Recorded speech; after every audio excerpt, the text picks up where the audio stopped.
गीता सार 6वां अध्याय। श्री भगवान बोले, जो पुरुष कर्म फल का आश्रय न लेकर करने योग्य कर्म करता है वह सन्यासी तथा योगी है, और केवल अग्नि का त्याग करने वाला सन्यासी नहीं है तथा केवल क्रियाओं का त्याग करने वाला योगी नहीं है। हे अर्जुन, जिसको सन्यास ऐसा कहते हैं उसी को तू योग जान, क्योंकि संकल्पों का त्याग न करने वाला कोई भी पुरुष योगी नहीं होता। योग में आरूढ़ होने की इच्छा वाले मननशील पुरुष के लिए योग की प्राप्ति में निष्काम भाव से कर्म करना ही हेतु कहा जाता है, और योगारूढ़ हो जाने पर उस योगारूढ़ पुरुष का जो सर्व संकल्पों का अभाव है वही कल्याण में हेतु कहा जाता है। जिस काल में न तो इंद्रियों के भोगों में और न कर्मों में ही आसक्त होता है, उस काल में सर्व संकल्पों का त्यागी पुरुष योगारूढ़ कहा जाता है। अपने द्वारा अपना संसार समुद्र से उद्धार करे और अपने को अधोगति में न डाले, क्योंकि यह मनुष्य आप ही तो अपना मित्र है और आप ही अपना शत्रु है। जिस जीवात्मा द्वारा मन और इंद्रियों सहित शरीर जीता हुआ है उस जीवात्मा का तो आप ही मित्र है, और जिसके द्वारा मन तथा इंद्रियों सहित शरीर नहीं जीता गया है उसके लिए वह आप ही शत्रु के सदृश शत्रुता में बरतता है। सर्दी गर्मी और सुख दुख आदि में सब मान और अपमान में जिसके अंतःकरण की प्रवृत्तियां भलीभांति शांत हैं, ऐसे स्वाधीन आत्मा वाले पुरुष के ज्ञान में सच्चिदानंद घन परमात्मा सम्यक प्रकार से स्थित है, अर्थात उसके ज्ञान में परमात्मा के सिवा अन्य कुछ भी नहीं है। जिसका अंतःकरण ज्ञान विज्ञान से तृप्त है, जिसकी स्थिति विकार रहित है, जिसकी इंद्रियां भलीभांत जीती हुई हैं और जिसके लिए मिट्टी पत्थर और स्वर्ण समान है, वह योगी युक्त अर्थात भगवत प्राप्त है, ऐसे कहा जाता है। सुहृदय, मित्र, बैरी, उदासीन, मध्यस्थ, द्वेष और बंधुगणों में, धर्मात्माओं में और पापियों में भी समभाव वाले व्यक्ति को श्रेष्ठ कहते हैं। मन और इंद्रियों सहित शरीर को बस में रखने वाला आशा रहित और संग्रह रहित योगी अकेला ही एकांत स्थान में स्थित होकर आत्मा को निरंतर परमात्मा में लगावे।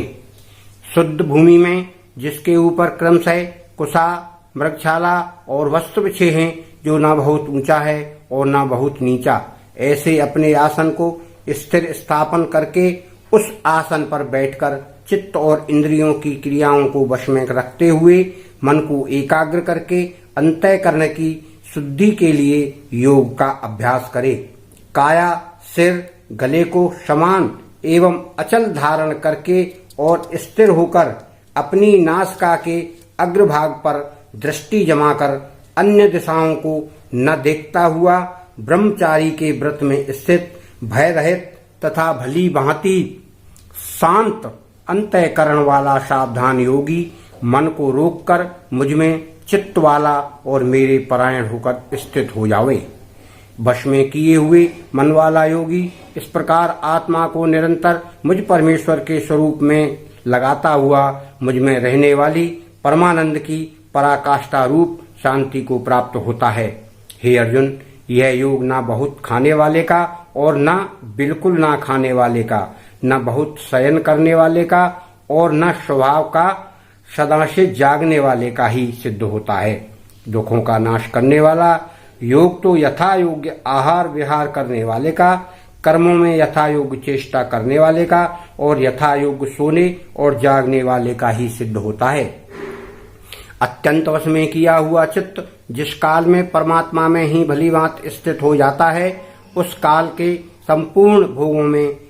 स्पृहा रहित पुरुष योग युक्त है, ऐसा कहा जाता है। जिस प्रकार वायु रहित स्थान में स्थित दीपक चलायमान नहीं होता, वैसी ही उपमा परमात्मा के ध्यान में लगे हुए योगी के जीते हुए चित्त की कही गई है। योग के अभ्यास से निर्दुद्ध चित्त जिस अवस्था में उपराम हो जाता है और जिस अवस्था में परमात्मा के ध्यान से शुद्ध हुई सूक्ष्म बुद्धि द्वारा परमात्मा को साक्षात्कार करता हुआ सच्चिदानंद घन परमात्मा में ही संतुष्ट रहता है। इंद्रियों से अतीत केवल शुद्ध हुई सूक्ष्म बुद्धि द्वारा ग्रहण करने योग्य जो अनंत आनंद है, उसको जिस अवस्था में मनुष्य अनुभव करता है और जिस अवस्था में स्थित वह योगी परमात्मा के स्वरूप से विचलित होता ही नहीं। परमात्मा की प्राप्ति रूप जिस लाभ को प्राप्त होकर उससे अधिक दूसरा कुछ भी लाभ नहीं मानता और परमात्मा प्राप्ति रूप जिस अवस्था में स्थित योगी बड़े भारी दुख से भी चलायमान नहीं होता,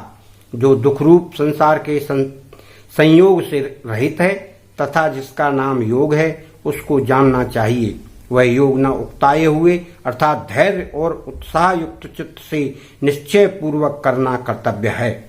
संकल्प से उत्पन्न होने वाली संपूर्ण कामनाओं को निशेष रूप से त्याग कर और मन के द्वारा इंद्रियों के समुदाय को भली ओर से भली बात रोक कर क्रम से अभ्यास करता हुआ उपरति को प्राप्त हो तथा धैर्य युक्त बुद्धि के द्वारा मन को परमात्मा में स्थित करके परमात्मा के सेवा और कुछ भी चिंतन न करे। यह स्थिर रहने वाला और चंचल मन जिस जिस शब्द आदि विषय के निमित्त से संसार में विचरता है, उस विषय से रोककर यानी हटाकर उसे बार बार परमात्मा में ही निरुद्ध करे। क्योंकि जिसका मन भली प्रकार शांत है, जो पाप से रहित है और जिसका रजोगुण शांत हो गया है, ऐसे उस सच्चिदानंद घन ब्रह्म के साथ एक ही भाव हुए योगी को उत्तम आनंद प्राप्त होता है। वह पाप रहित योगी इस प्रकार निरंतर आत्मा को परमात्मा में लगाता हुआ सुखपूर्वक पर ब्रह्म परमात्मा की प्राप्ति रूप अनंत आनंद का अनुभव करता है। सर्वव्यापी अनंत चेतन में एक ही भाव से स्थित रूप योग से युक्त आत्मा वाला तथा सब में संभाव से देखने वाला योगी आत्मा को संपूर्ण भूतों में स्थित और संपूर्ण भूतों को आत्मा में कल्पित देखता है।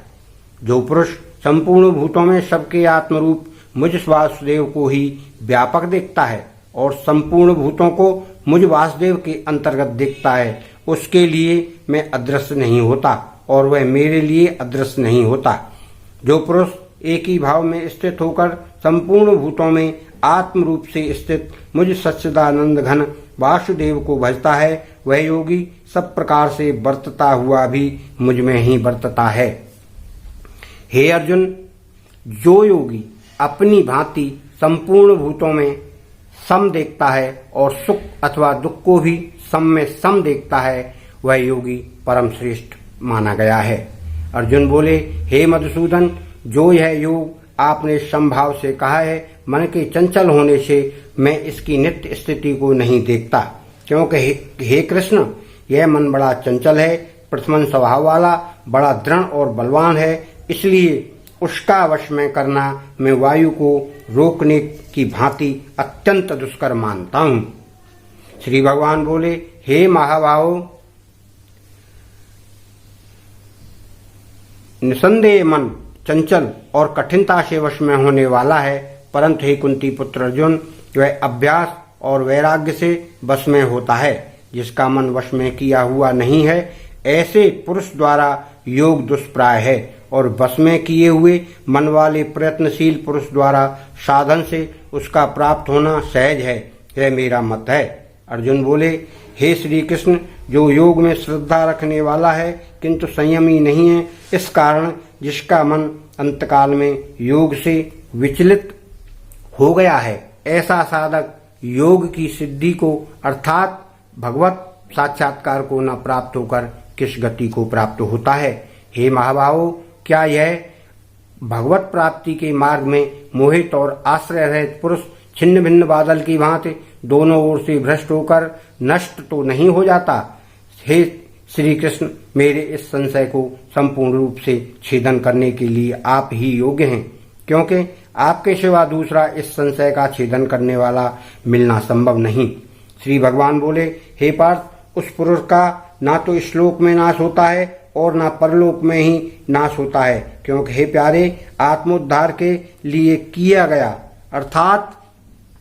भगवत प्राप्ति के लिए किए गए कर्म करने वाला कोई भी मनुष्य दुर्गति को प्राप्त नहीं होता। योग भ्रष्ट पुरुष पुण्यवानों के श्लोकों को अर्थात स्वर्ग आदि उत्तम लोकों को प्राप्त होकर उनमें बहुत वर्षों तक निवास करके फिर शुद्ध आचरण वाले श्रीमान पुरुषों के घर में जन्म लेता है, अथवा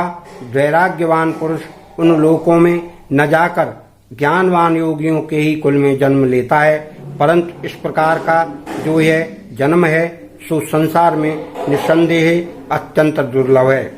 वहाँ उस पहले शरीर में संग्रह किए हुए बुद्धि संयोग को अर्थात संबुद्धि रूप योग के संस्कारों को अनायास ही प्राप्त हो जाता है और हे कुरुनंदन, उसके प्रभाव से वह फिर परमात्मा की प्राप्ति रूप सिद्धि के लिए पहले से भी बढ़कर प्रयत्न करता है। वह श्रीमानों के घर में जन्म लेने वाला योग भ्रष्ट प्राचीन हुआ भी उस पहले के अभ्यास से भी निसंदेह भगवान की ओर आकर्षित किया जाता है तथा संबुद्धि रूप योग का जिज्ञासु भी वेद में कहे हुए सकाम कर्मों के फल को उल्लंघन कर जाता है। परंतु प्रयत्न पूर्वक अभ्यास करने वाला योगी तो पिछले अनेक जन्मों के संस्कार बल से इसी जन्म में संसिद्ध होकर संपूर्ण पापों से रहित हो तत्काल ही परम गति को प्राप्त हो जाता है। योगी तपस्वियों से श्रेष्ठ है, शास्त्र ज्ञानियों से भी श्रेष्ठ माना गया है और सकाम कर्म करने वालों से भी योगी श्रेष्ठ है। इससे हे अर्जुन, तू योगी हो। संपूर्ण योगियों में भी जो श्रद्धावान योगी मुझ में लगे हुए अंतरात्मा से मुझको निरंतर भजता है वह योगी मुझे परम श्रेष्ठ मान्य है। इति 6वां अध्याय समाप्तम।